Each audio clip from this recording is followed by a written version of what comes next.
Bonsoir, bonjour, bonsoir. Selon très chers compatriotes gabonais,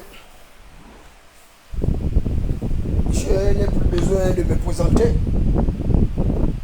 Vous connaissez qui est votre interlocuteur à privilégier, David Iberakouma, le minotaure de la baie de Couchon, la voix des sans-voix, la cristallisation des aspirations légitime du peuple souverain, garant de la légitimité populaire et institutionnelle, frappé du sceau du savoir et l'onction la faculté. C'est à ce juste titre que je voudrais vous tenir informé par rapport à plusieurs informations qui sont arrivées dans notre disque de l'émission Atmosphère.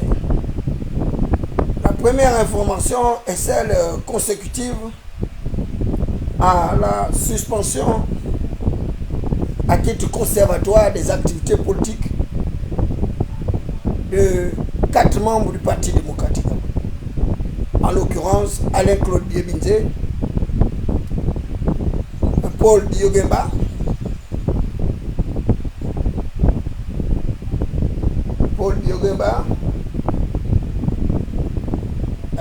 Angélique Goma et Mavdis, que vous connaissez bien, ce compatriote du DD caractérisé par un certain leadership. Donc ces 4 membres du Parti démocratique gabonais, paraît-on, parce que jusqu'à présent je n'ai pas pu récupérer l'arrêt de la Cour constitutionnelle. Demain je me retrouverai au greffe de la Cour constitutionnelle pour vérifier avec exactitude si ces 4 camarades ont bel et bien fait l'objet d'une suspension à titre conservatoire de leurs activités politiques, c'est-à-dire Paul Biogemba, Alain-Claude Biebinze, Angélique Goma et Mavdis. Malheureusement, si cette information se confirme, parce que c'est une information qui est en train de circuler dans les réseaux sociaux, et d'ailleurs c'est Jocelyn Obama qui était le premier à véhiculer cette information. Donc jusqu'à présent, nous n'avons pas la confirmation de leur suspension, mais demain, vous sauriez véritablement si ces 4 compatriotes ont bel et bien été sanctionnés. Mais je voudrais dire à l'ensemble des Gabonais que s'il est vrai que ces compatriotes auraient été sanctionnés jusqu'à la fin de la transition, et bien malheureusement ce serait un dommage collatéral pour ces personnes que j'avais déjà averti de laisser le Parti démocratique gabonais en paix, parce que c'était la propriété privée de Kama Dabali Marie-Joséphine. Et comme ces gens-là sont têtus, ils n'aiment pas m'écouter, ils ne veulent pas comprendre la prophétie, ils veulent se faire passer toujours pour les meilleurs connaisseurs, alors que moi, David Iberakouma, je comprends parfaitement tout ce qui est en train de se passer dans notre pays, au mieux vers quel horizon nous y allons. Et ça, c'est la première information que je tenais à vous rendre compte. La seconde information est consécutive à ce procès d'ailleurs qui avait été intenté par Kama Dabali Marie-Joséphine auprès des tribunaux compétents, certainement le tribunal de première instance de Libreville ou une autre juridiction d'exception. Pour le moment, je ne le sais pas. Mais l'information est confirmée que Kama Dabali Marie-Joséphine aurait gagné ce procès. Et d'ailleurs, elle avait pour avocat Maître Moubembe, que vous connaissez très bien, ancien avocat du chef d'État.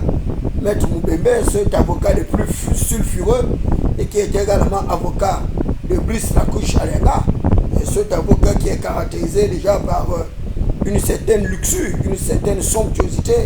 C'est un avocat qu'on peut considérer comme le plus prospère, justement, du barreau gabonais. Il n'y a qu'à aller du côté du charbonnage.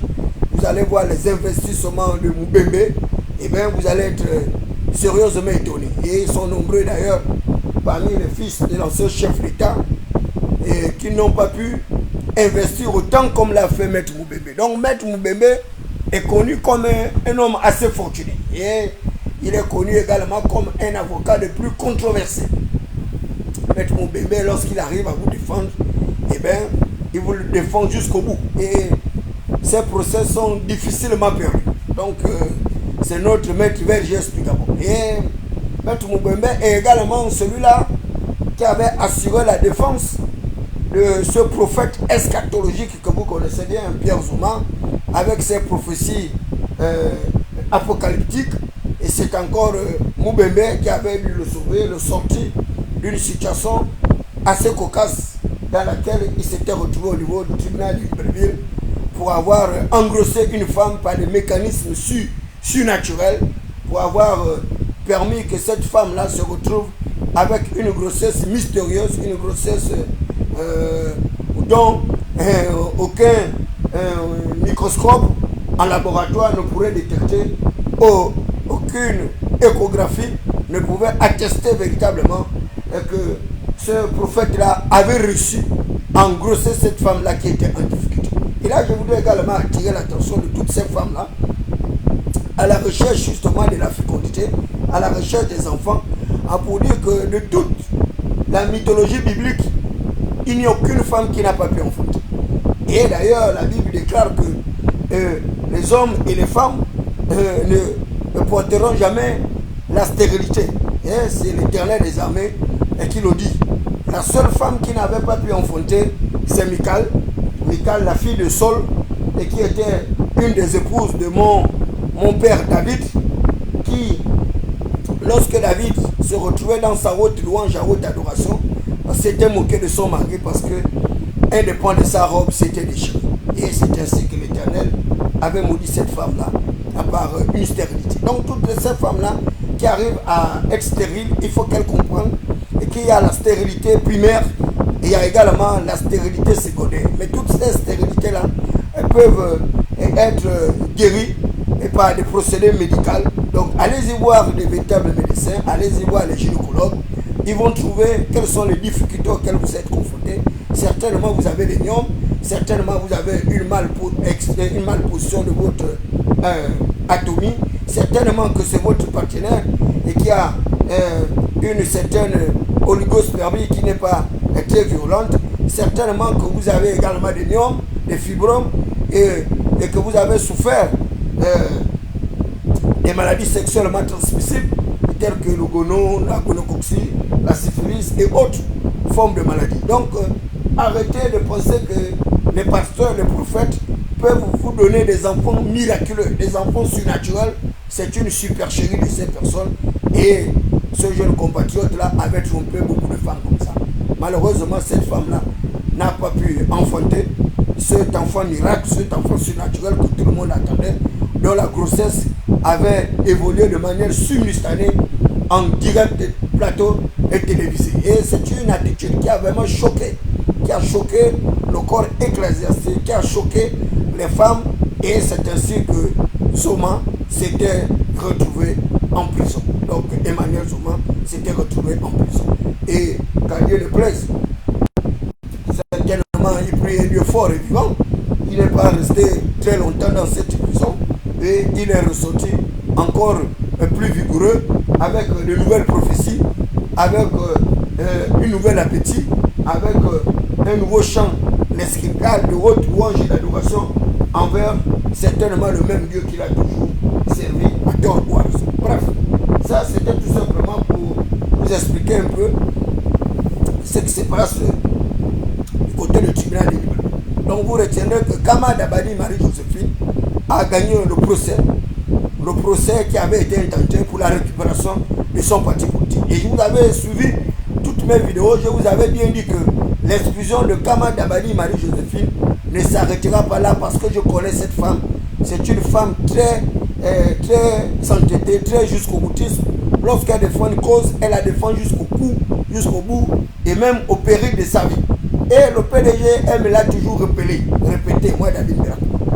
D'ailleurs, pour ceux qui ne savent pas, c'est ma propre maman, c'est ma bienfaitrice au même titre que son fils Ali Boboy.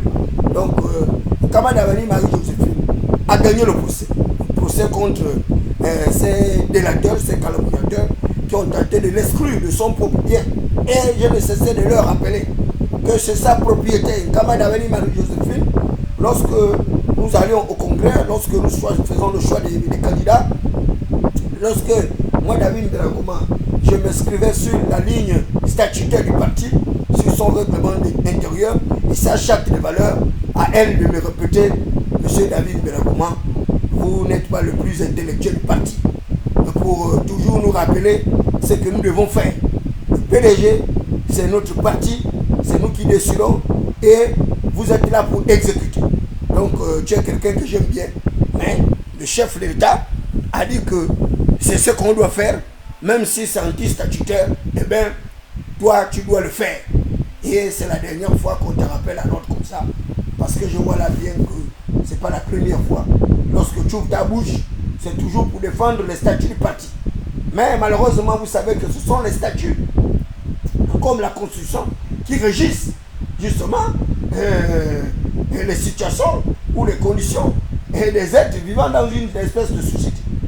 Donc, Nkama Davani a gagné le procès, et je vous le disais, que le PDG, c'est son patrimoine, au même titre que le CLR est le patrimoine de Jean-Boniface Asselé, au même titre que le PST est le patrimoine de Bovin de Moutassou, Pierre Claver, Maragam Savon, au même titre que le RPG est la propriété du père Paul Mbabé Solo. Et d'ailleurs, vous voyez bien que Mbabé Solo, même lorsqu'il dit de ne plus faire la politique, et bien le parti est toujours sous son contrôle. C'est toujours entre ses mains. Et depuis qu'il a fait ce semblant de retrait du parti, et bien le RPG n'est plus que l'ombre de lui-même. Ce parti, à l'époque appelé Éléphant, est devenu aujourd'hui un parti squelettique, un parti gazelle, voire même tortue. Donc, vous comprenez que toutes ces formations politiques avaient été créées dans un seul objectif, c'est-à-dire faire du chantage aux plus hautes autorités. À l'époque, Omar Bongo-Ondimba, et beaucoup de personnes s'en sont tirées à bon compte. Elles se sont enrichies comme ça derrière leur formation politique. Mais aujourd'hui, il y a une véritable mutation, une véritable transfiguration, parce que le deuxième mandat d'Ali Bongo-Ondimba, les acteurs de ces partis politiques avaient été presque abandonnés. Et je ne cessais de le rappeler. De rappeler l'incompétence notoire de l'ancien secrétaire général du Parti démocratique gabonais, Steve Dieko-Ndiro, et d'ailleurs, ce n'est pas Bertrand Kamumba qui me le démentira, puisqu'il était passé à l'attaque sur mes propos, où je disais que le secrétaire général n'était pas à la hauteur de gérer une grande formation politique telle que le Parti démocratique gabonais. D'ailleurs, de par sa jeunesse, de pire encore, de son manque de contrôle des organes structurels du parti avec l'ensemble de toute sa structuration. Et je le disais encore, vous le rappelez, que Steve Dieko-Ndiro ne pouvait encore pas gérer la majorité républicaine et sociale pour l'émergence.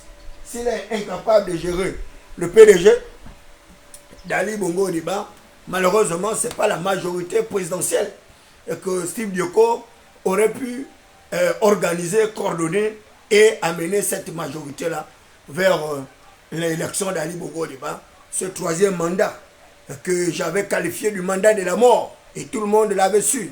Et je le dis qu'Ali Bongo-Ondimba ne serait pas le prochain président du Gabon, et qu'à la fin, il sera isolé dans sa résidence, abandonné de tout le monde.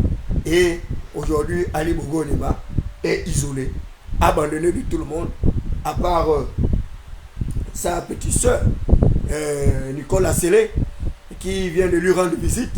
Et Nicole Asselé, à travers des propos assez virulents, comme Angèle Asselé, cette femme qui n'avait jamais fait la politique, qui a également commencé à sortir de sa réserve en disant qu'on accuse, non pas seulement à tort ou à raison, la famille Bongo Dabani d'être à l'origine de la situation de déliquescence de notre système étatique, mais qu'il y a beaucoup d'autres familles également qui les ont aidés dans cette déchéance de notre système étatique.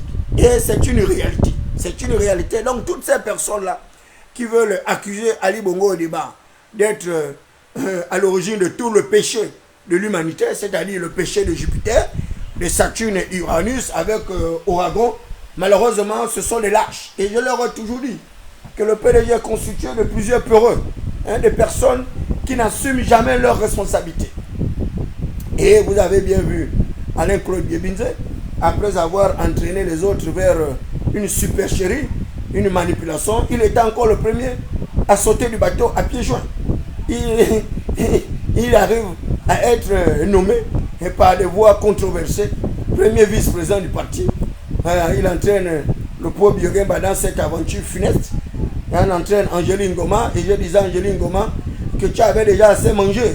Et ça ne servait à rien d'aller te créer les problèmes inutilement. Tu es déjà député grâce à Briskoto Ligigema, député de la transition. Qu'est-ce que tu gagneras à aller encore ressusciter la pauvre relique, la relique du roi Makoko, la relique justement de Kama Dabali Marie-Joséphine, avec ses héritiers putatifs, c'est-à-dire Malika Bongo Ondiba, et qui est la fille d'Ali Bongo Ondiba, Léon Paul Ngoulakia, et qui est le neveu de Kama Dabali Marie-Joséphine, Barthélémy Ngoulakia, avec Léa Dabani, avec l'autre là, les filles de Ngari là, Liliane Ngari et autres. Voilà les héritiers du PDG. Voilà les héritiers du PDG, les Anissé Bongo, tout ça là, les 53 héritiers. Et certainement y compris d'ailleurs même Junior. Tout cela, ce sont les héritiers du PDG. Ce sont les successeurs légitimes de la famille Bongo. Et c'est ça là, dans nos familles. Si le fils ne peut pas hériter, c'est le neveu qui hérite ou la nièce. Vous avez vu dans quelle famille un Ndungue vient hériter dans cette famille, dans votre famille. Qui l'aurait accepté?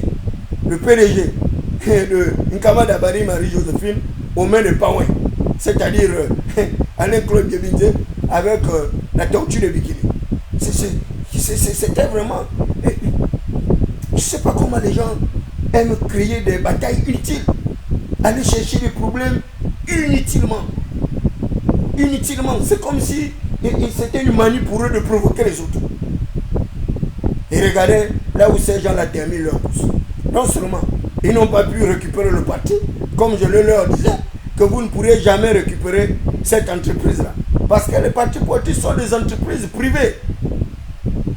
C'est des entreprises privées de ces gens-là. Et c'est des entreprises individuelles. Ce sont les patrimoines familiaux. Imaginez en économie, lorsqu'une entreprise arrive à perdre ses clients, une entreprise qui n'arrive plus à faire de profit, de bénéfice, mais cette entreprise tombe en faillite. Vous avez entendu que ces partis politiques sont tombés en faillite? Jamais.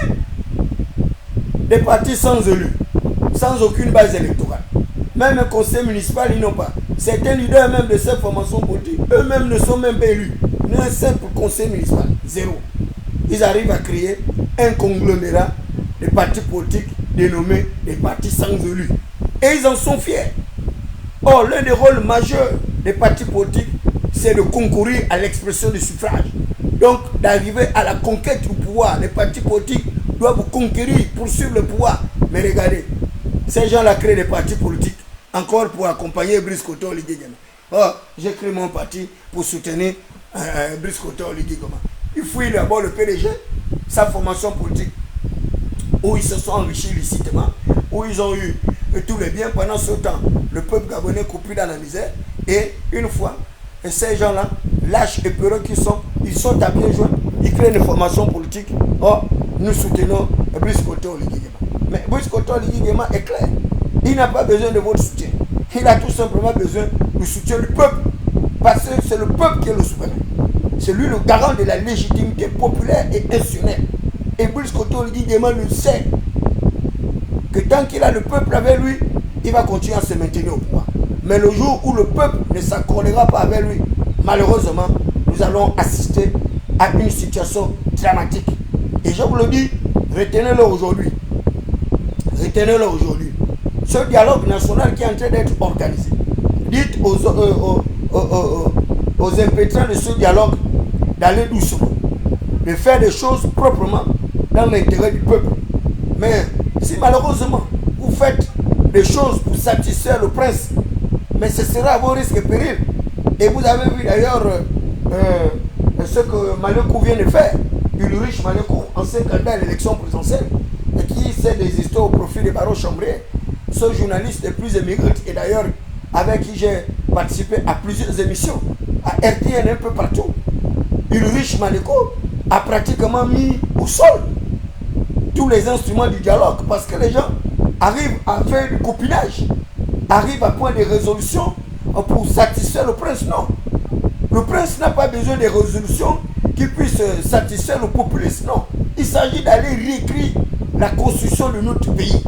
Cette constitution qui va redessiner la cartographie politique économique durant les 15 années à venir.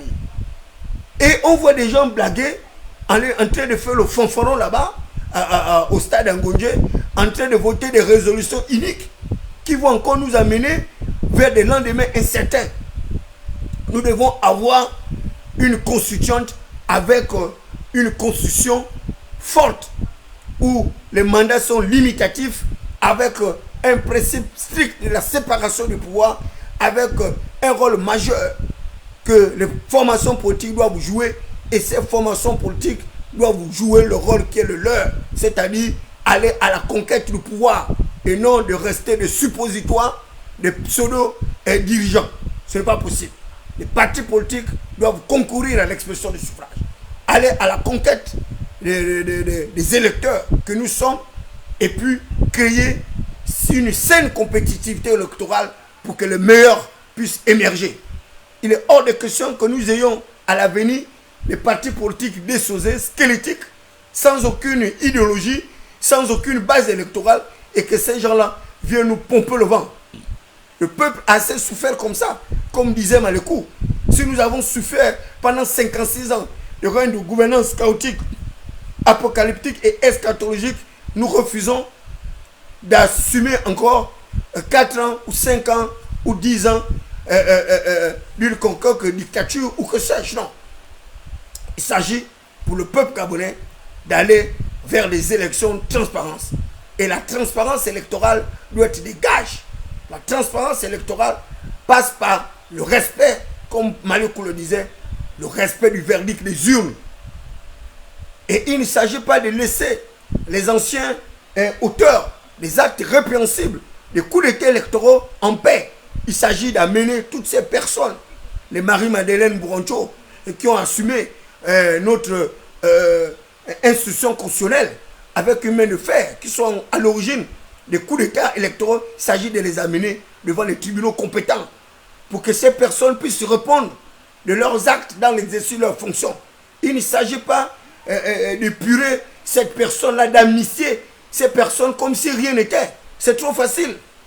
Imaginez tous ces médecins qui ont fait le fanfaron en venant déclarer qu'Ali Bongo Ondimba était en parfait état de santé lorsque moi, David Berakouma et les autres, Anne-Marie Ngouadelok, disons que Ali Bongo Ondimba a un problème de santé et qu'il faut le mieux le laisser aller se reposer. Même Jean-Boniface Sassélé l'a dit ouvertement que son neveu était malade et qu'il ne pouvait plus assumer la charge présidentielle. Mais ce sont les mêmes.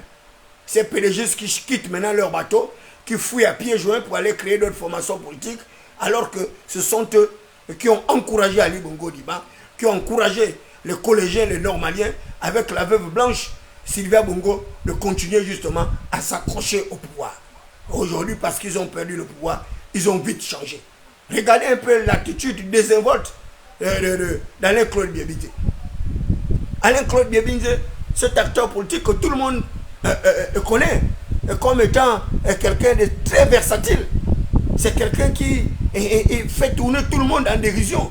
Il vous souviendra qu'Alain-Claude Biabinze disait, en réponse au député également corrompu de l'Ambarani, dont je n'ose pas citer le nom pour ne pas lui faire la publicité.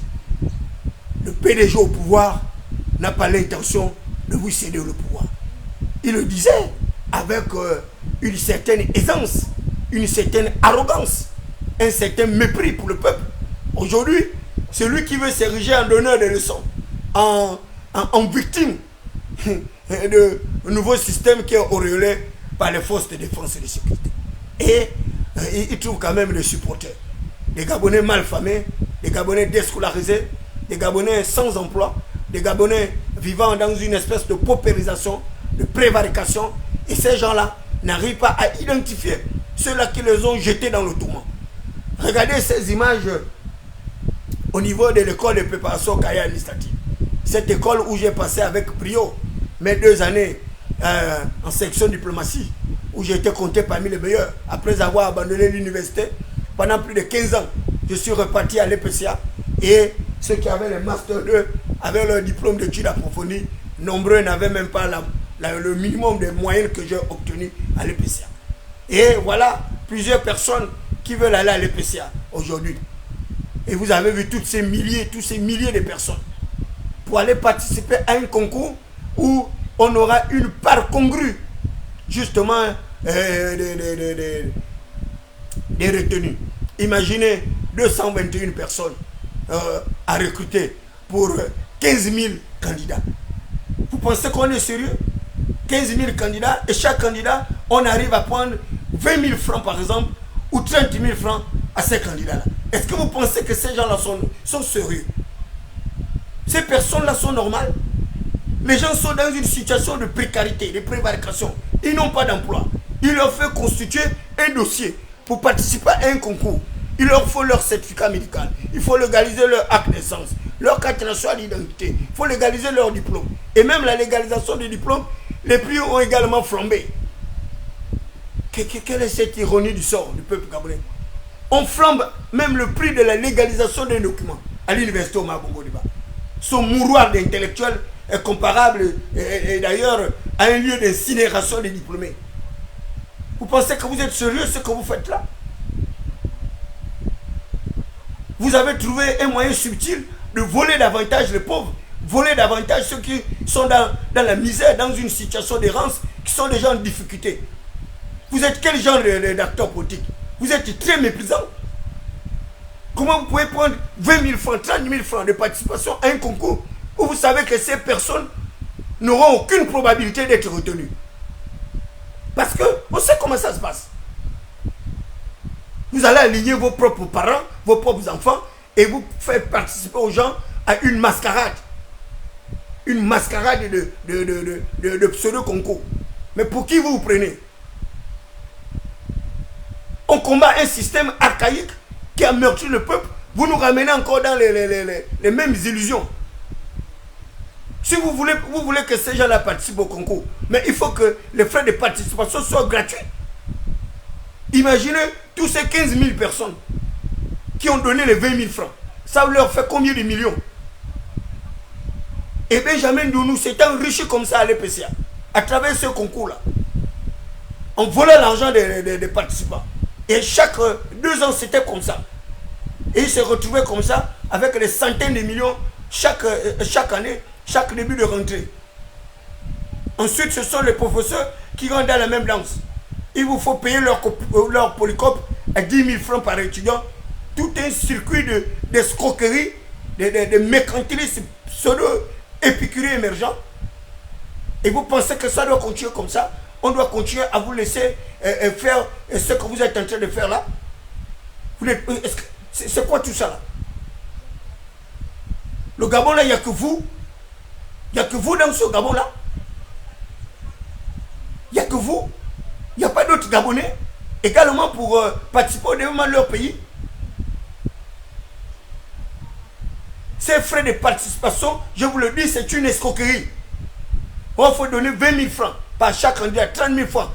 Vous êtes des escrocs. Au même titre que le poids qui vient d'être déchu. C'est du vol, c'est de l'arnaque. Et c'est de la méchanceté. Vous êtes des véritables démons tropicaux. Et continuez à maltraiter ce peuple-là. Un jour, vous vous souviendrez encore de ce que je suis en train de dire. Lorsque ce peuple-là va se révolter, va renverser encore toutes ces institutions-là, vous n'aurez que vos larmes pour pleurer. Et je vous le dis, vous n'êtes pas loin de là. Faites attention à ce peuple-là. Faites attention à cette jeunesse. La jeunesse gabonaise est de plus en plus volatile. Elle est d'ailleurs de plus en plus jeune, sans emploi. Et c'est une jeunesse qui n'a rien à voir avec notre jeunesse. Moi, j'ai appris avec Grace Diono à Immaculée. À Immaculée, c'était une école de référence. Comme au lycée Lomba où j'ai appris avec son frère, Malcolm Diono, qui est aujourd'hui professeur à l'USTM. Mais regardez la jeunesse actuelle. C'est une jeunesse des drogués, des déscolarisés, des analphabétisés. une jeunesse de prostituées dévergondées, fumeuses de cannabis. Et vous pensez que cette jeunesse-là est comparable à la nôtre? La nôtre encore, elle arrive à avoir du recul. Mais ces jeunes-là marchent avec les machettes. Ils marchent avec le couteau. Et ils sont prompts à faire du mal. Regardez comment ils se comportent. À peine sortis de prison, ils font des vidéos pour dire à ceux-là qui les ont envoyés en prison que nous sommes dehors et que nous allons vous visiter. Et comme un coup de baguette magique, ils mettent systématiquement leur menace à exécution. Même un pauvre type comme moi qui n'a rien, ils arrivent à venir me casser le phare arrière de la voiture, gratuitement, inutilement. Ils prennent le couteau, ils grattent la peinture de ma voiture, pour rien. Moi qui suis d'ailleurs leur prompt défenseur. Mais qu'est-ce que vous voulez? Mais cette jeunesse-là est à l'image de ses dirigeants. Cette jeunesse est à l'image de la gouvernance de ses dirigeants. Regardez tous ces fous-là qu'on n'arrive pas à soigner. Un simple hôpital pour s'occuper de ces malades atteints de névroses psychotiques comme David Berakouma, dont le système cérébral s'est progressivement détérioré, et on laisse ces personnes-là comme ça, dans l'abandon. Et parmi ces fous-là, vous avez des médecins, vous avez des docteurs, vous avez des avocats, vous avez tout. Ces gens-là qui sont malades, tombés malades à cause du système politique économique de notre pays, à cause des inégalités sociales, les écarts de conditions que toutes ces personnes ont vécu. La Bible dit l'oppression rend le sage insensé. C'est l'oppression qui rend les gens fous. Et c'est l'oppression qui m'a rendu malade, moi, David Berakouma. Si vous ne le savez pas, c'est une réalité que j'ai des névroses psychotiques. Certainement, j'ai été fou pendant une période relativement courte lorsque ma mère était décédée. C'est ce que les gens ne vous disent pas. Mais moi, je n'ai pas été fou en mangeant dans la rue. Je n'ai pas été fou en me déshabillant. J'étais fou parce que j'étais révolté. J'étais malade du fait que l'Éternel des armées, le Dieu grand, fort et puissant, le grand chirurgien, le grand médecin, avait laissé ma mère mourir pendant que j'étais au chômage. Et j'ai trouvé cette situation assez frustrante. Alors que ma mère, toute sa vie, elle n'a passé sa vie qu'à aider les gens, qu'à sauver les malades. Et depuis ce jour, j'ai juré fidélité jusqu'à la mort, de défendre le peuple souverain. Et ça, il n'y a personne qui m'empêchera de le faire. Et c'est pourquoi je n'avais pas peur de m'attaquer aux pédigistes, de m'attaquer à Nourine Bongo Valentin, de m'attaquer à Ali Bongo Niba, à m'attaquer à Ouseni, etc. Et mes vidéos l'attestent. Je n'ai jamais eu peur de ces gens-là. Et je n'aurai jamais peur de ces dirigeants. Ça, il faut que vous le sachiez, je n'aurai jamais peur. J'aurai jamais peur, moi. Et c'est d'ailleurs pourquoi j'ai créé l'insoumission. L'insoumission, c'est le refus d'exécuter des ordres iniques.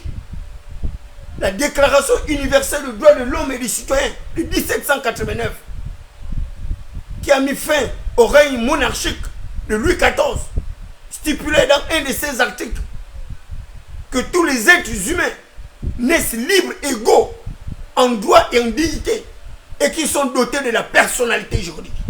La personnalité juridique. Mais regardez comment nos nouveaux convertis se comportent aujourd'hui. Nos nouveaux convertis se comportent comme s'il n'y a plus le droit. Le seul droit, c'est leur ordre. Ils arrivent comme ça à militariser l'administration publique. Où l'administration publique aujourd'hui n'obéit plus à des règles minimum, telles que les règles contenues dans le statut général de la fonction publique. On arrive à mettre un système, je ne sais même pas comment le qualifier, comme si l'administration était une entreprise où on faisait le profit. Mais l'administration publique ne fait pas le profit. Ce sont les entreprises qui créent la richesse, qui font le profit. Regardez les gens, et ils arrivent à être de nouveaux convertis, mais ils se comportent comme si ils étaient déjà communiés, comme s'ils avaient déjà l'extrême absolution, comme s'ils avaient déjà fini leur mariage avec le peuple. Mais vous ne connaissez pas bien le peuple gabonais. Je vous le dis, vous connaissez très mal le peuple gabonais. Le peuple gabonais est un peuple très volatile. C'est un peuple volcanique. Ils vous laissent juste le temps d'observer, mais une fois ils ont fini l'observation, lorsque ce peuple-là décide de vous mettre hors d'état de nuit, mais sans une fraction de seconde, ce peuple-là est une pourrière. À beau vous dire de faire attention, vous ne coupez pas. Hier, nous avions affaire à des civils. Là, c'est vous qui êtes les militaires, qui êtes en train d'organiser le pays. Mais vous allez organiser le pays avec la manière que vous êtes en train de faire là. Avec le comportement que certains parmi vous affichent dans les administrations, où ils prennent l'administration comme leur patrimoine personnel et ils font ce qu'ils veulent. Ils enrôlent ceux qu'ils veulent bien enrôler et ils dérôlent ceux qui veulent bien dérouler. Ils menacent les gens, ils intimident les gens avec la baïonnette, avec le crosse, avec le pistolet automatique, avec les fusils. Ça, c'est le Gabon que vous êtes venu recréer. C'est les institutions-là que vous êtes venus remettre en place. Remettre en place l'administration avec le coup de crosse, les baïonnettes et les pistolets automatiques. C'est cela la restauration du peuple souverain. C'est ça là la restauration. Vous trouvez un peuple malfamé, un peuple qui a toutes les difficultés à cause d'un système rétrograde que vous-même vous avez contribué à protéger pendant des millénaires, pendant les 56 ans de pouvoir. Mais vous êtes ceux-là qui avaient protégé ce système-là, qui avaient protégé ces dirigeants macabres. C'est vous qui avez protégé cette démocratie moribonde, cette démocratie marchandise, où c'est l'argent qui est au devant de la scène. Et au lieu d'arriver à penser le cœur de ces flagellés, arriver justement à réduire les écarts de conditions, arriver à faire respecter la loi, la légalité, vous venez, certains en 7 mois, ils n'ont même pas la vision du général des brigades. Ils sont totalement aux antipodes de ce que veut le chef de l'État. Ils font le contraire de ce que veut le chef de l'État. Et vous voulez qu'on vous applaudisse, qu'on vous acclame, qu'on arrive à chanter vos cantiques et vos louanges mortifères. Mais moi, David Mbelakouma, je vous le dis clairement, je ne suis pas de cet acabit. Je soutiens Brice Koto Oligui-Nguema, oui, mais je ne suis pas un soutien de la transition. Je ne suis pas un soutien du CTRI. On n'est pas des amis. On n'a aucune alliance, aucun accord, aucun traité. C'est le même cas pour le gouvernement. Le gouvernement du CTRI n'est pas mon goût. On n'est pas des amis. Le gouvernement du CTRI, je vous le dis, on n'est pas des amis. Lorsque vous faites mal, je ne suis pas là pour vous applaudir. Lorsque vous faites bien, on dira que c'est bien. Mais lorsque vous faites mal, on dira que vous faites mal. Pour le moment, vous êtes en train de faire n'importe quoi. Un dialogue national sans les chômeurs, sans les représentants des chômeurs. Vous êtes sérieux? Vous organisez un concours, vous n'arrivez même pas à mettre en place des mesures minimum de sécurité de toutes ces personnes-là qui vont venir concourir. Non seulement vous leur volez leur argent, leurs 20 000, leurs 30 000, et vous n'êtes même pas capable d'avoir une meilleure organisation. Vous pensez qu'avec 12 000 candidats ou 15 000 candidats, vous pourriez organiser quel concours? 15 000 candidats, quel concours vous pourriez faire? On sait comment vous recrutez les gens dans l'administration. Des recrutements de gré à gré. On a bien vu pendant la période de gel, pendant la période de gel des situations administratives des agents publics. Mais venez chez moi aux affaires étrangères. Les gens ont pu être incorporés, toujours leur famille, les mêmes noms. Et le Premier ministre a dit clairement que le ministère des Affaires étrangères avait fait des recrutements sauvages pendant la période de gel. C'est le même cas pour le ministère du Budget, plus un autre ministère. Voilà des ministères qui n'étaient pas concernés. Et par le recrutement, ils ont pu recruter leur famille, leurs copains, leurs coquins, leurs fantassins, leurs marquineries et leurs chinoiseries. Et vous continuez comme ça, à emmerder les gens dans les administrations, parce que nous sommes les fils de pauvres, les fils de prolétaires. Il faut que vous nous matraquez, il faut que vous nous assujettissez, parce qu'on est déjà à genoux. Nous devons nous mettre à plat ventre, nous coucher, pour que vous venez encore nous assommer comme l'ancien système. Et d'ailleurs, un grand intellectuel le disait, que c'est le même marteau qui frappe, dont on a raccourci le manche pour mieux ajuster le coup. Et ma soeur Oussouba parle justement de cette entrie. Mais qu'est-ce que cela veut dire tout ça là? Vous êtes en train de saboter l'action de Brice Koto Oligui Nguema et vous voulez qu'on vous applaudisse. Et vous voulez qu'on soit content. Et demain, vous allez encore revenir vers nous pour demander que nous puissions élire votre mentorship. Alors que c'est maintenant que vous devez avoir une attitude réservée. Vous devez vous caractériser par une certaine humilité. Mais non. Ce que vous faites, c'est encore accélérer le processus de déchéance de ce peuple malfamé, ce peuple déscolarisé, ce peuple dépouillé de tout.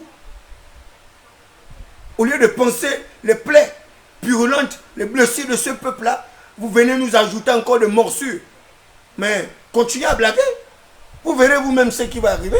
Vous n'êtes pas des fils d'Isaac pour connaître ce qui va arriver dans 2 ans, dans 3 ans. Mais moi, David Mberakouma, moi je sais ce qui va arriver. Et je sais ce qui va vous arriver. Continuez à blaguer avec votre propre vie, avec votre propre sécurité. Vous pensez que le pouvoir c'est un jeu? Parce que le pouvoir n'est pas un jeu. Il est plus facile d'arriver au pouvoir que de se maintenir au pouvoir. Vous pensez que les 42 ans de règne de gouvernance de Omar Bongo Ondimba, il a pu arriver à ces 42 ans de règne comme ça, sans heurts? Mais Omar Bongo Ondimba n'a pas régné les 42 ans de gouvernance politique de manière magique. Il a fait beaucoup de sacrifices, beaucoup de compromis, beaucoup de compromissions. Il a tout fait pour préserver le peuple, son état de santé mentale, son état de santé psychique, son état de santé psychiatrique, son état de santé psychologique, son état de santé psychosomatique. Vous voulez vous ériger en donneur de leçons. Vous voulez vous ériger en donneur de leçons. Regardez l'université. Comment l'université est en train de mourir. Vous arrivez comme ça avec des idées de matraquer la population. C'est ce que Brice Koto Oligui Nguema vous a dit de faire. Quand venons au pouvoir, vous devez matraquer systématiquement les populations. Hein? Si les 10 heures, si tu n'es pas au travail, on considère que tu as refusé de travailler. Avec des expressions comme ça. Vous intimidez les gens, vous menacez les gens. Parce que vous avez le fusil, vous avez les matraques, vous avez les pistolets. Il faut que vous fassiez tout pour faire taire les populations. Le chef de l'État lui-même il donne une instruction, vous ne l'exécutez pas. Le chef de l'État vous dit, donnez David Mberakouma ceci, donnez-lui cela. Vous ne l'exécutez pas. Parce que vous êtes des puissants, vous êtes des géants, vous êtes forts. Vous êtes des lieutenants, vous êtes des capitaines, vous êtes des commandants, vous êtes des colonels, vous êtes des généraux, vous êtes des commandants en chef. Et David Mberakouma est un civil, un pauvre type, orphelin de père et de mère. Il va nous faire quoi? Avec orgueil, vous arrivez à le dire. Il va nous faire quoi? Parce que vous faites comme l'ancien système. Il faut voler les gens. Il ne faut pas respecter les autres. Si vous-même, les militaires, vous n'arrivez pas à respecter l'ordre de votre supérieur hiérarchique, qui est le commandant en chef des forces armées, et vous voulez que moi, David Mberakouma, je puisse obéir à vos ordres, je puisse me prosterner devant vous, parce que c'est vous qui avez le képi, et que moi, je n'ai pas le képi. Mais moi aussi, je viens de porter le képi. Moi aussi, je viens de porter le képi. Et d'ailleurs, j'en ai plein. Et ces képis-là, je les ai portés avant que vous ne soyez au pouvoir. Parce que je savais que les militaires vont prendre le pouvoir. Mais comme j'avais affaire à des gens qui ne comprenaient rien, je portais le béret vert, je portais le béret gris, je portais le béret rouge, je portais le béret jaune. C'est devant tout le monde. Vous ne pouvez pas falsifier l'histoire. Moi, David Mberakouma, j'étais un précurseur de ce changement. Donc, en ma qualité de précurseur du changement, vous devez avoir un minimum d'égard à ma personne. Parce que si vous voulez reproduire le même système pour nous matraquer, pour me matraquer, moi, David Mberakouma, je vous le dis, vous n'allez pas vous en sortir. Ce n'est pas en 3 mois ou 4 mois ou 5 mois ou 6 mois ou 7 mois. C'est vous qui ne voyez pas ce qui est en train d'arriver. Parce que vous n'avez pas les yeux pour voir. Vous ne pouvez pas voir au-delà de votre nombril. Vous ne pouvez pas voir au-delà de vos narines. Vous ne pouvez pas voir au-delà de votre bouche. Mais nous, les fils d'Isaacar, nous arrivons à voir au-delà du soleil, au-delà de la lune. Nous arrivons à percevoir les prémices d'une véritable déstabilisation à venir de notre pays. Mais si vous continuez à faire de toutes les façons, advienne qu'on pourra, mais c'est tant mieux pour vous. C'est vous qui serez le plus grand perdant. Mais vous serez encore plus grand perdant qu'Ali Bongo Ondimba. Parce que si vous avez pu sécuriser ces personnes-là, que vous avez toujours protégées pendant le règne du pouvoir, mais vous pensez que vous serez protégé par qui? Vous n'aurez pas d'autre protecteur. Puisque c'est vous qui étiez en train de protéger le système de chute. Là, c'est vous qui êtes au pouvoir. Vous pensez que vous êtes au pouvoir, qui va vous protéger? Qui peut protéger un militaire? Qui peut protéger un gendarme? Qui peut protéger un sapeur-pompier? C'est vous qui êtes chargé de la sécurité des personnes et des biens. C'est vous qui devez nous sécuriser. Mais aujourd'hui, on se rend compte même que c'est l'inverse. C'est nous qui arrivons à vous protéger maintenant. Et c'est vous qui arrivez à nous matraquer. On a bien vu au 5 là. Comment on braquait les passants devant les agents de force de sécurité. Est-ce que c'est une affaire d'aujourd'hui? Et même Idriss Ngari à l'époque, commandant en chef des forces armées ou quoi, ou que sais-je, commandant en force, disant, général, Idriss Ngari, le général Tonnerre, il avait dit que certains agents ne peuvent plus intervenir. Comment on va lutter contre le chômage en augmentant l'âge de la retraite? Comment vous pouvez aller faire des propositions comme ça au chef de l'État? Et vous arrivez à gagner. À gagner. Vous dites au chef d'État, non, pour lutter contre le chômage, eh bien, il faut augmenter l'âge de la retraite. Ça, c'est une stupidité. Ça, c'est des économistes panglos. C'est un petit pays comme le Gabon. C'est comme si vous êtes convaincu qu'il n'y a pas d'intellectuels, on ne peut pas former les gens, et que ce soit ces mêmes vieillards que je qualifie de gérontocrates politiques qui doivent continuer à gérer les administrations, qui doivent continuer à gérer les missions diplomatiques et consulaires, qui doivent continuer à gérer. Qu'est-ce qui ne va pas avec vous? Quelqu'un qui a 60 ans, il doit aller en retraite. Vous lui ajoutez encore 2 ans. Et pendant ce temps, ces jeunes étudiants ont le diplôme. Ils ont l'expertise que ce vieillard-là n'est plus parce que son cerveau s'est sclérosé. Avec la corruption, avec le détournement de fonds publics, avec la gabegie, avec la concussion. Non. Vous lui rajoutez encore des années d'existence. Donc vous leur permettez encore de continuer à piller le pays. Et pendant ce temps, la jeunesse va continuer à oisifier. Mais cette jeunesse-là, je vous dis, elle va vous causer de sérieux problèmes. Cette jeunesse oisive-là. Cette jeunesse oisive-là, les chômeurs-là. Ils vont vous causer de sérieux problèmes. Ce n'est pas les mêmes chômeurs que nous, hein, qui avons attendu 9 ans sans ramasser un caillou, une pierre, un couteau, un pistolet. Non. Nous sommes restés résignés en attente pendant 9 ans. 35 ans pour arriver à être fonctionnaire à la fonction publique. On a rajouté 2 années. Ça fait 42 ans pour être fonctionnaire à la fonction publique. On organise un concours, on met l'âge à 33 ans. 33 ans. Vous prenez 42 ans. 42, vous enlevez 33. Il vous reste combien des années? 9 ans. 9 ans. Bon. Et 33 ans là, regardez, à l'EPCA combien ils étaient. Près de combien de milliers, je ne sais pas. Là, on a limité à 33 ans. Imaginez un seul instant, si on avait mis à 35 ans, ou 36 ans, ou 37 ans, vous aurez eu carrément l'ensemble du peuple gabonais tout entier à l'EPCA l'ENA. Mais vous ne voyez pas qu'il y a des dysfonctionnalités là. Il y a quelque chose qui ne va pas. Et qui a occasionné cette pléthore de chômeurs là. Ali Bongo Ondimba, avec son système de chute. Avec les Ali Bongo Ondimba. Ali Bongo Ondimba, Alain Claude Biebinze et Marie-Madeleine Bourdieu. Toutes ces personnes là, ce sont elles qui ont accéléré le processus de destruction, d'accumulation de la misère, la pauvreté de ces personnes-là. Et ils ne sont pas inquiétés. Ils sont au calme dans leur maison, en train de manger, en train de boire le champagne, manger le caviar. Mais en tout temps, tous ces problèmes-là, c'est l'idée qui va les porter sur son épaule. Il n'y a pas de fuite en avant. Non. il y a le principe de la continuité du pouvoir. Ali Bongo Ondimba n'est plus au pouvoir. Ces problèmes sont finis là. Il est chez lui au calme. Même si les gens disent que oh non, il est prisonnier. Mais vous connaissez vous une prison aussi belle que celle d'Ali Bongo Ondimba?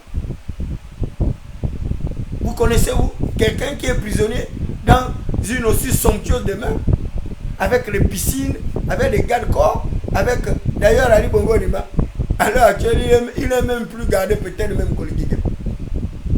Il a la communauté internationale au calme qui surveille s'il est en bonne santé, s'il a bien mangé, s'il a bien bu. Mais vous ne voyez pas les missions diplomatiques qui viennent au Gabon pour voir si Ali Bongo Ondimba se porte bien. Vous connaissez-vous un État où on traite un dirigeant dessus avec autant d'égards, avec autant de reconnaissance? Non. Il n'y a qu'au Gabon où on arrive à le faire. Mais pourtant, regardez la gestion du pays. Tous ces chômeurs, c'est lui.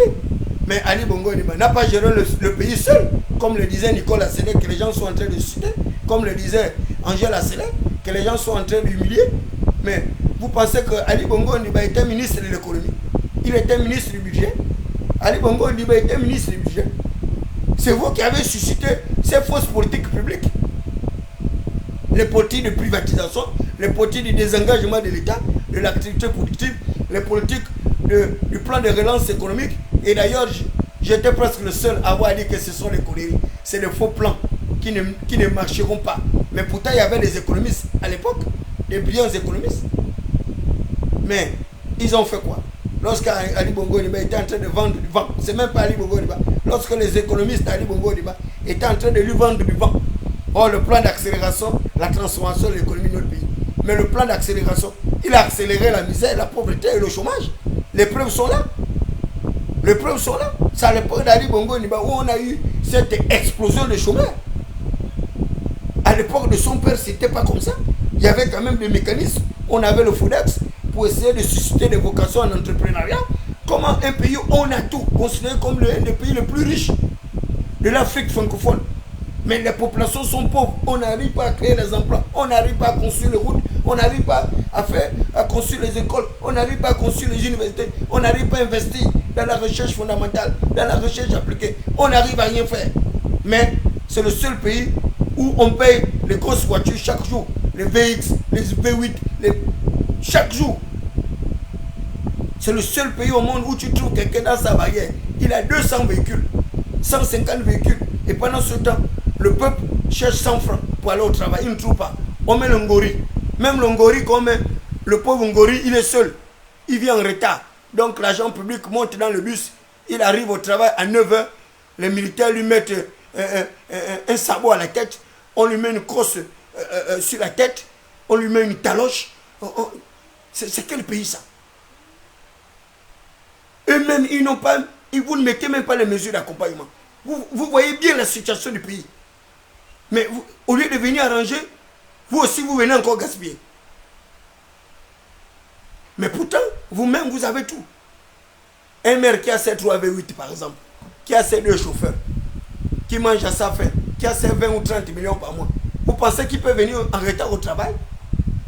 Mais un agent public qui n'arrive pas à joindre ses 2 bouts, il sort à 5h30 avec ses enfants, avec cette insécurité.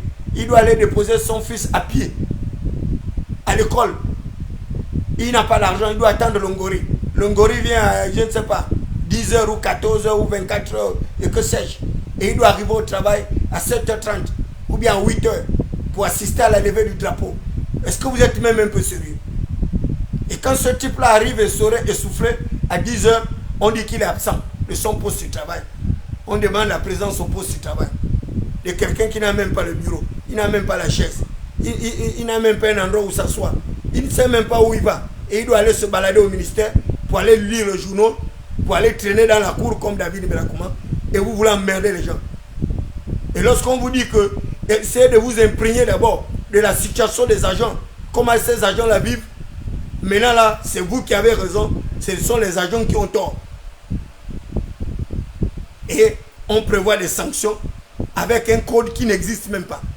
Le seul code qui tient, c'est le statut général de la fonction publique, qui régit tous les fonctionnaires. Non. Certainement que les militaires ont inventé également un autre code du travail, un autre code de la fonction publique, un autre code minier, etc. etc. Vous courez pour aller jusqu'où? Vous confondez même tout. Vitesse et précipitation. Heureusement que mon petit frère, l'artiste, a été clair. Comment on l'appelle l'artiste gabonais là, qui chante la mort. On doit tuer quelqu'un. Il faut tuer quelqu'un. Les artistes, pareil, dans un système, on incite les gens à la révolte, à la rébellion. Oh, ce soir, je tue quelqu'un. Oh, je tue quelqu'un. Et ces chansons sont véhiculées dans les villes et villages, dans les maisons. Vous qui êtes chargés justement de la protection des personnes et des biens, vous n'arrivez pas à régler le problème de l'insécurité grandissante, mais vous êtes en train de matraquer les pauvres gens qui ne vous ont rien fait. Les pauvres gens qui souffrent, vous venez encore accélérer leur souffrance, leur misère. Et vous oubliez que ces gens-là demain seront vos électeurs, seront les électeurs de votre patron, de notre patron à tous. Et c'est comme ça qu'on vous préparez toujours les cocktails Molotov. Alors que le peuple a besoin juste d'un minimum. L'oiseau rare a été clair. L'oiseau rare. Il dit lorsque le lièvre lance sa course, vous ne devez pas lui mettre le mangamba. Lorsque le lièvre lance sa course, vous ne devez pas lui mettre le mangamba. C'est l'oiseau rare qui a sorti ce proverbe-là, très significatif. Et il dit bien, en conclusion, que reconnaissez seulement que le lièvre a lancé. Reconnaissez seulement que le lièvre a lancé. C'est un proverbe en apparence et qui fait rigoler les gens, mais pourtant c'est une réalité. On ne, comment disait un autre monsieur là, il disait qu'on ne meurtrit pas le bœuf lorsqu'il fout le foin. On ne meurtrit pas le bœuf lorsqu'il fout le foin. Imaginez un bœuf, lui doit fouler le foin. Donc, contribuez à agriculturaliser votre champ. Et ce bœuf-là, vous l'attachez, vous l'amarrez. En même temps, il est attaché, vous le fouettez. Et vous voulez un rendement de ce bœuf-là. Mais un bœuf qui est déjà attaché, il est amarré, vous le fouettez. Et vous voulez qu'il foule le foin. Ce bœuf-là foule le foin, il fait ça comment? Le minimum que les Gabonais demandent. Un minimum. Un minimum. Un minimum. L'éducation, la santé, le logement, le pouvoir d'achat. Regardez. C'est le président qui va maintenant faire le contrôle dans les magasins. Le chef d'État qui fait le contrôle dans les magasins. Et pourtant, il y a un directeur général de la concurrence et consommation qui est Fabrice Bongo Anjoua Ondimba. Fabrice Bongo Anjoua Ondimba. Il est directeur général de la concurrence et consommation. On ne l'a jamais vu sur le terrain. Il était directeur général du budget. Il fait partie des gens qui ont enrichi les voleurs qui étaient dans le groupe de la nébuleuse. C'est lui qui les a enrichis. Avec son petit frère qui l'a remplacé. C'est eux qui sortaient l'argent au trésor pour financer le plaisir de nourrir Bongo Valentin avec l'autre Malotru, l'autre béninois et autres. Et ils sont inquiétés nullement. Ils sont locaux. Ils sont locaux. Mais c'est le petit Gabonais, comme David Belakouma, qui doit se débrouiller pour manger une gargote, une béverie. Même quand le chef a eu pitié de lui, pour dire que faites ceci, faites cela, pour que lui aussi il arrive à vivre dans des conditions optimales, de conditions minimum, non. Ses propres subordonnés hiérarchiques, ils font le contraire de ce que le chef de l'État a dit. Et vous voulez que les gens vous respectent, vous voulez que les gens vous prennent au sérieux. Lorsque vous-même, vous n'arrivez pas à respecter votre propre chef. Pourtant, vous êtes des militaires. Vous connaissez ce que c'est que l'ordre militaire, ce que c'est que la hiérarchie militaire. Et vous pensez que c'est dans l'administration publique où vous allez venir matraquer les gens. Où vous allez venir matraquer David Belakouma. Mais il vous faudrait 1000 ans pour venir me matraquer ou me torturer. Parce que moi, je sais me défendre. Je vous le dis clairement. Je sais me défendre. Et je me défends toujours avec le droit objectif, la loi, la coutume, la jurisprudence. J'espère que vous qui blaguez avec votre propre travail, avec ce que vous êtes en train de faire, vous allez bien arriver à bon port. Vous allez arriver à bon port. Parce que vous n'imaginez pas ce qui vous attend. Les problèmes qui vont vous arriver. On attend l'Assemblée constituante. On attend la première monture de la Constitution. Puisqu'on va aller au référendum. On verra la suite. Continuez à me matraquer. Ali Bongo ni maman matraqué. Avant lui, son père, les amis de son père m'ont matraqué. Vous aussi, les militaires, vous venez, vous voulez encore me matraquer. C'est moi encore que vous voulez victimiser. Moi, David Berakouma. Un suicidaire comme moi, un mort-né comme moi. Vous pensez que vous allez gagner quoi avec moi? Vous n'allez rien gagner avec moi. Si vous décidez de me tuer, mais vous me mettez une balle dans la tête, moi je m'en fous. Moi je sais où j'irai au ciel. Je sais où j'irai au ciel. Il n'y a pas quelqu'un qui est plus convaincu que moi que j'irai au paradis. Il n'y a pas. Parce que je sais comment ma mère m'a laissé. Et ma mère a une place de choix au ciel là-bas, au paradis, où elle siège, au milieu des anges, des archanges, des chérubins, au milieu des 4 esprits, au milieu des 24 vieillards, au milieu de la sacrificature, la verge d'Aaron, le bâton de Moïse. Ma mère est là-bas au ciel. Elle veille au grain. Hein? Celui qui va faire l'erreur de tomber sur ma modeste personne, le même il verra. Allons-y seulement. La transition là va nous révéler beaucoup de choses. Allons-y. On verra qui sera perdant dans cette transition là. Si c'est vous ou c'est moi, David Berakouma, que vous avez commencé à m'attraquer, on verra qui sera le prochain perdant. Allons-y seulement. Allons-y. On va voir. Si vous pensez que c'est moi qui va régler la question des chômeurs là, des désœuvrés et des scolarisés, vous pensez que c'est moi qui va résoudre les questions?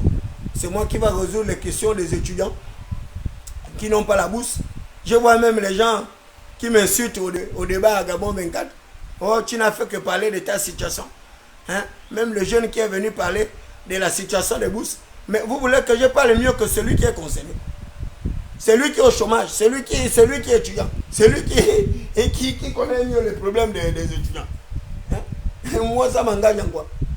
Oh, le petit étudiant était plus percutant que David Berakouma. Hein? Une émission de 28 minutes, 4000 commentaires. Vous connaissez une émission comme ça? Une simple émission, 4000 commentaires. 4000 commentaires, une émission de 28 minutes.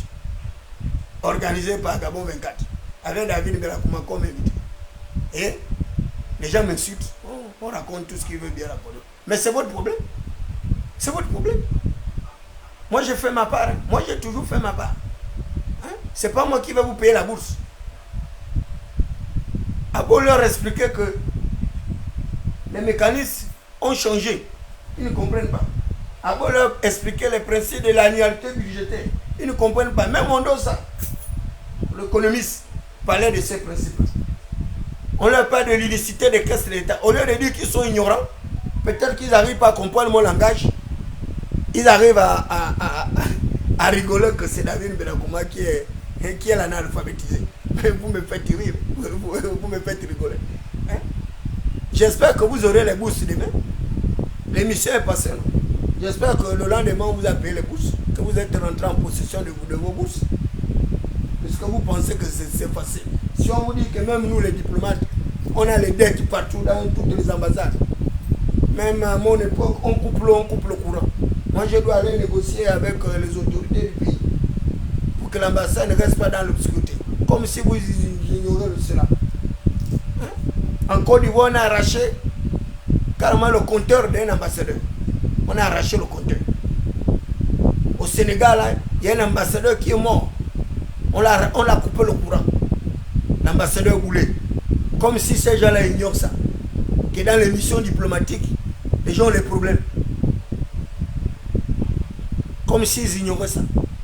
Et on veut me faire passer David Berakouma pour le parfait idiot. Le dindon de la France, le fou du roi. Mais c'est tant mieux. J'accepte ce rôle-là d'être le fou du roi. J'accepte de jouer ce rôle macabre. Mais je ne jouerai pas ce rôle macabre au profit de ma dignité ou bien de mon honneur. Jamais. jamais je vais perdre ma dignité. Ça, vous pouvez en être sûr. Jamais je le ferai. Même pas pour de l'argent. Ou pour un poste ou un titre honorifique et nominatif. Je garderai mon entièreté. Moi, David Berakoma, je garderai mon entièreté. Et je resterai toujours du côté du peuple. Ça, il n'y a rien qui changera. Hein? Que le peuple, certains peuples m'insultent, ou bien que me vilipendent, ou bien qu'ils mettent en place des mesures d'extorsion et de contorsion contre David Berakoma. De toutes les façons, j'aurai toujours raison sur vous. Parce que j'ai toujours une longueur d'avance. Là, je m'avais à Avea pour vérifier que les populations ont bel et bien l'eau. Puisque nous, on a mis une fontaine publique. On a mis une fontaine publique là-bas. Ensuite, je pars en Kembo, où on est en train de construire 3 passerelles avec un forage. Donc, vous m'insultez, mais moi, j'ai les chantiers. Moi, je travaille. On me cherche au ministère. Oh, David Berakoma ne vient pas travailler, il ne vient pas au ministère. On me cherche les pouces sur la tête. Mais comme si ces gens-là ne me voyaient pas travailler. Continuez à me chercher, puisque vous ne me voyez pas travailler. Moi, j'ai mon travail là-bas. Quand je fais du bien au peuple, je suis tellement heureux. Et que même les injures, les menaces, les intimidations, je ne regarde même pas ça. Je balaye ça d'un revers de la main. Je balaye ça d'un revers de la main. Donc, continuez à jouer avec votre propre vie. C'est vous qui voulez être ministre, c'est vous qui voulez être préfet, c'est vous qui voulez être gouverneur, c'est vous qui voulez vous maintenir au pouvoir. Advienne qu'on pourra par tous les moyens. Il n'y a pas de problème. Continuez à vous maintenir au pouvoir par la force. Faites tout ce que vous voulez. Moi, je fais ma part. Je soutiens celui qui m'a donné une petite galette, qui m'a acheté un petit top-top. C'est lui seul que je connais, que je reconnais, que je soutiens. Le reste, ce n'est pas mon problème. On n'est pas des amis, on n'est pas des copains, on n'est pas des camarades. Il n'y a aucun traité entre nous, il n'y a aucune alliance. Il n'y a rien. Il n'y a aucune constitution qui nous régit. Donc, c'est chacun se débrouille pour vivre sa vie. Mais, si vous décidez de m'emmerder, ben, nous allons tous nous emmerder. Vous savez que moi, j'aime ce genre de bataille. J'aime bien les batailles contre les géants. Parce que les géants, je pense que toutes les batailles là, ils vont toujours les gagner. Mais, papa, on ne gagne pas toutes les batailles. Pour gagner une bataille contre un impénitent comme moi, David Berakoma, il te faut être un suicidaire. Mais comme nombreux ne sont pas suicidaires parce qu'ils ont beaucoup d'intérêt, ils ont beaucoup d'argent dans les banques, ils ont peur de mourir. Ils ne peuvent pas se battre. Moi, je n'ai rien, je n'ai même pas 100 francs. En banque, je n'ai rien. Je suis un pauvre marmiton, un pauvre rien. Donc, ne pensez pas que j'aurais peur. Jamais. Si vous êtes fort, ben tant pis. Vous venez, vous me mettez une balle dans la tête, je parle pour moi au ciel. Mais si ce n'est pas le cas, c'est vous-même qui allez vous débrouiller avec la population. Ah. Oligui, lui, fait sa part, mais il ne peut pas faire le travail de tout le monde. Il ne peut pas faire le travail de tout le monde. On vous donne des pots de responsabilité.